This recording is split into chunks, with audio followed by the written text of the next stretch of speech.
2007년 9월 3일 월요일입니다. 하나님 아버지, 예수님, 성령님께서 식탁의 전용 의자에 앉으셔서 아침 식사를 하셨습니다. 나는 두 자녀가 학교에 갔다 오기까지 컴퓨터에 글쓰기 작업을 하였습니다. 자녀들이 오자 예수님께서 땡땡마트로 가자고 하셔서 둘째와 함께 갔습니다. 둘째가 학교에 있을 때도 예수님이 간섭을 하신다고 말해 주었습니다. 선생님이 공부를 잘하고 어려운 학생을 선발하여 장학금을 준다고 했을 때는 예수님이 재미있으신 모습으로 손들어 하시기도 했고, 쉬는 시간에는 무엇을 하며 쉬라고도 하셨습니다. 밥 먹을 때 반찬을 가려 먹도록 인도해 주셨습니다.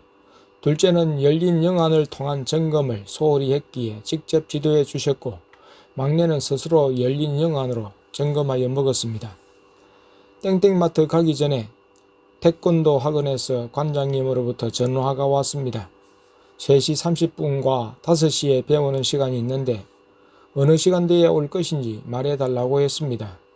내가 예수님께 여쭈어보고 전화를 걸어 3시 30분이라고 말하여 주니 3시에 차를 보낼 테니 타라고 했습니다.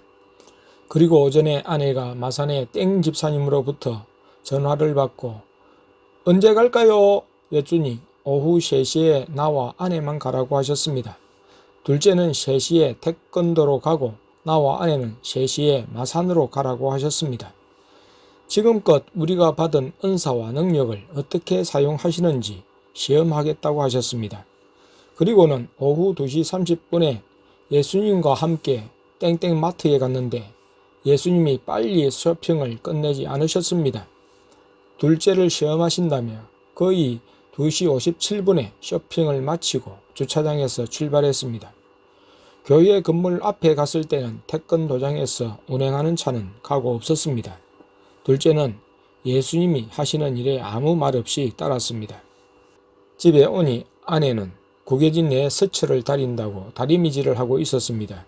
그때 땡 권사님으로부터 전화가 걸려와 다리미질도 지체하고 마산 출발이 늦어졌습니다. 한참 통화가 계속되었습니다. 전화 통화를 듣다가 먼저 둘째를 태권도에 보내주었습니다. 성령님이 따라가셨고 하나님 아버지와 예수님은 차를 몰 때 나와 동행하셨습니다. 집에 왔을 때도 아내는 통화 중이었습니다. 땡땡 교회가 우리의 잦은 방문으로 인해 말들이 많다고 했습니다. 사람들이 땡 권사님에게 따지듯 공격적으로 물어올 때 권사님도 많은 스트레스를 받고 있었습니다.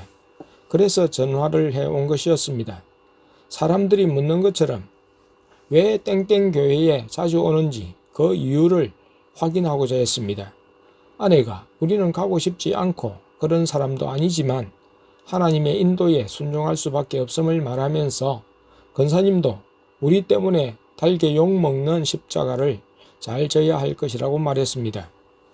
통화는 길었습니다. 권사님은 아직도 우리의 중심이나 사역을 이해하지 못했습니다. 다른 사람들처럼 질서의 하나님만을 말했습니다. 주권자이신 예수님이 영적 질서를 주장하십니다.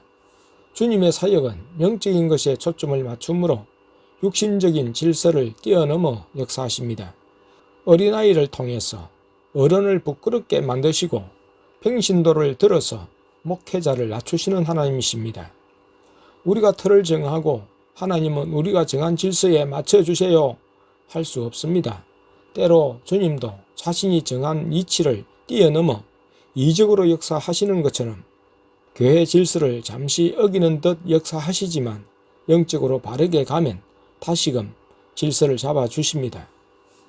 내가 세상에 화평을 주려고 온 줄로 아느냐? 내가 너희에게 이르노니 아니라 도리어 분쟁케 하려 함이로라. 누가복음 12장 51절. 교회 안에 인간적이고 육신적이고 사탄적인 주장과 모습들을 제하고 주님이 통치하시는 하나님 나라를 세우시기 위해서는 영적 전쟁을 겪어야만 합니다. 얼마간의 혼란과 희생은 있는 법입니다. 예수님이 우리를 인도하셔서 사역을 하게 하시지만 땡땡 교회의 사람들을 너희의 양으로 생각지 말라 하셨습니다. 좀 깊이 물으면 상관하지 말라 하셨습니다. 예수님은 계속 땡 목사님 가정과 교제를 나누게 하셨습니다. 땡 목사님은 우리에게 계신 삼위일체 하나님을 인정하고 교제를 나누면서 은사와 능력을 받는 단계로 나아가고 있습니다. 내적인 음성을 듣고 마귀를 보고 예수님의 손길도 감각하고 있습니다. 음식 구별도 하며 하나하나의 순종을 통해서 하나님이 급속도로 인도해 가셨습니다. 땡 목사님이 못하는 부분도 있었습니다. 그래서 우리를 보내셨습니다. 우리가 당할 분량이 있고 땡 목사님도 당할 분량이 있고 땡땡 교회 성도들도 당할 분량이 있었습니다. 땡 목사님은 당하지 않을 생각으로 아직도 우리와의 관계나 하나님 아버지, 예수님, 성령님의 방문을 함구하고 있었습니다. 하나님은 영적인 은혜를 드러내기를 원하시는데 목사님은 주저하고 시간을 더 요구하고 있었습니다. 하나님은 급하게 몰아가시는데 그것에 다 따르지 못하고 있었습니다. 그래서 우리를 자꾸 땡땡 교회에 보내심을 알 수 있었습니다. 하나님께서 땡땡 교회 성도들이 총교회와 땡 목사님에 대해 이의를 제기하고 소동을 하자 당분간은 땡땡 교회에 가지 않을 것이라고 하셨습니다. 전화 통화를 듣다가 나는 교회에 가 있었습니다. 예수님이 마산으로 가자고 하셔서 교회당 문을 나갈 때 하나님 아버지, 예수님, 성령님이 동시에 금가루를 내 머리에 뿌려 주셨다고 했습니다. 그리고 예수님이 둘째를 통해 내게도 치유 은사가 있다고 말씀해 주셨습니다. 시간이 많이 늦어져 오후 5시 30분경에 마산으로 출발했습니다. 하나님 아버지, 예수님, 성령님과 함께 마산의 땡 집사님 댁으로 갔습니다. 땡 집사님은 전주에 꿈을 꾸었는데 처녀 귀신이 피를 흘리는 것을 보았다고 했습니다. 그것을 막대기로 물리치려고 했지만 물러가지 않았다고 했습니다. 땡 집사님은 장이 좋지 않아 매일 고생하고 있었습니다. 얼마나 힘들었는지 우리에게 구조 요청을 해왔습니다. 어제는 하루 종일 교회를 비워 전화를 받지 못하자 오늘 자녀들이 학교 간 시점을 통해 전화를 해왔고 예수님께 여쭈니 가자고 하셨습니다. 나와 아내, 둘째가 함께 갔습니다. 땡 집사님에게 불사역을 해서 그 몸속에 병을 일으키는 귀신들을 많이 내쫓아 주었습니다. 둘째에 의하면 반이 더 나갔다고 했습니다. 나머지는 집사님이 회개하고 불을 켜어 물리치도록 불과 전기를 손에 넣어 주었습니다. 다 예수님이 지시하셨고 예수님이 끝내라고 하여 끝냈습니다. 남편 집사님이 퇴근하여 같이 음식점에 가서 청국장으로 식사를 했습니다. 집사님 부부가 출석하는 교회를 들렀다가 세 분과 함께 총교회에 돌아왔습니다. 예수님께서 아랫강단에 잠자리를 펴게 하셨습니다. 나에게 종이와 볼펜을 가져오게 하시고 둘째에게 내일 일정을 적어보라고 하셨습니다. 오후 일정으로는 땡 집사님이 이사 올 아파트를 알아보는 일도 있었습니다. 이어 예수님이 자는 막내를 제외하고 나와 아내, 둘째에게 방언으로 기도하는 시간을 주셨습니다.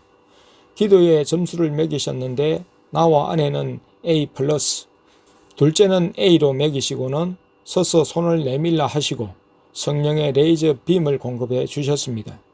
사택에서 공부하고 있는 첫째에게도 성령의 레이저 빔을 주셨습니다.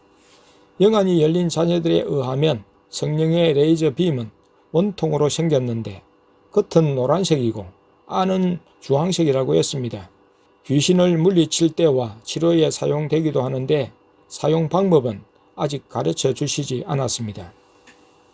청국장 집에서 땡 집사님 부부와 저녁 식사를 하고 있을 때 인천 땡 목사님으로부터 내 휴대폰으로 전화가 왔습니다.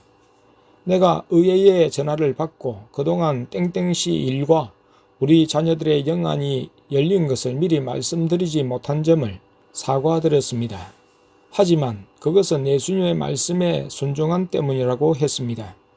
땡 목사님이 사심이 없이 말씀드린다며 입을 열었습니다.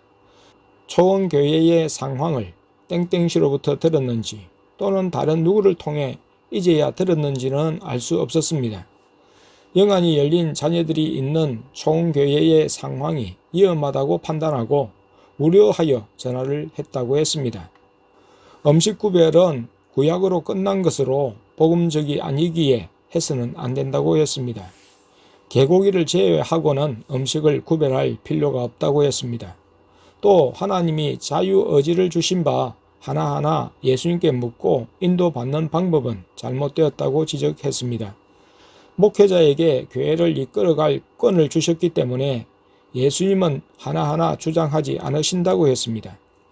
우리가 예수님을 잘못 분별하여 악령의 주장을 받고 있을 수 있다고 했습니다. 영안이 열렸으나 자녀들이 분별을 못해 예수님으로 이장한 마귀에 의해 이끌리는 교회가 있었다가 땡땡땡 교회에 나와 점검을 받고 목회자가 은혜를 받으러 다시 온다고 했습니다. 목회자가 영안이 열린 자녀들의 말에 휘둘리지 말고 기도하며 잘 분별해야 한다고 했습니다. 우려 섞인 목사님의 말씀의 의미를 알았습니다. 하지만 목사님은 우리가 어떤 경건의 길을 걸어왔는지를 모르기 때문에 그렇게 말한 것입니다. 우리는 오래전부터 말씀과 성령을 통해 인도받아왔고 자녀들도 다른 여러 교회의 어른들보다 예배를 잘 드리며 거룩한 말씀을 분별하는 자녀들입니다. 성령의 인도받는 길로 가다 보면 마음의 구별과 함께 몸의 구별이 자연스럽게 이루어집니다. 예수님이 우리 가족들에게는 그렇게 하도록 간섭해 오셨습니다. 내가 땡 목사님에게 땡땡땡 교회를 방문했을 때에 이미 우리에게 계신 예수님과 성령님이 참이심을 확인했다고 하며 땡땡땡 교회와 초원교회를 열어가는 방법이 다를 뿐이라고 말을 했습니다. 우리는 음식 구별이나 인도받는 방법을 그렇게 해왔고 예수님의 방문으로 더 확실해졌다고 말을 했습니다. 예수님이 전화를 끊으라고 재촉하셨습니다. 땡 목사님의 전화를 받고 마음이 불편했습니다. 예수님은 너희들은 땡 목사의 말에 상관없이 이대로 하면 된다 하셨습니다. 예수님은 땡 목사님이 전화를 한 것에 대해서 안타까워 하셨습니다. 전화를 받지만 않았어도 좋을 뻔했는데 하셨습니다. 예수님은 성령님이 최근 3일간 입술을 절제하신 것은 땡 목사님이 우리에게 그런 전화하지 않도록 하기 위한 노력이었다고 말씀을 해 주셨습니다. 집에 와서 보니 막내가 집 전화로 땡 목사님에게서 온 전화를 받았다고 했습니다. 땡 목사님은 자녀들의 방언과 영안이 초원교회 자체에서 열린 것을 제대로 모르고 있었습니다.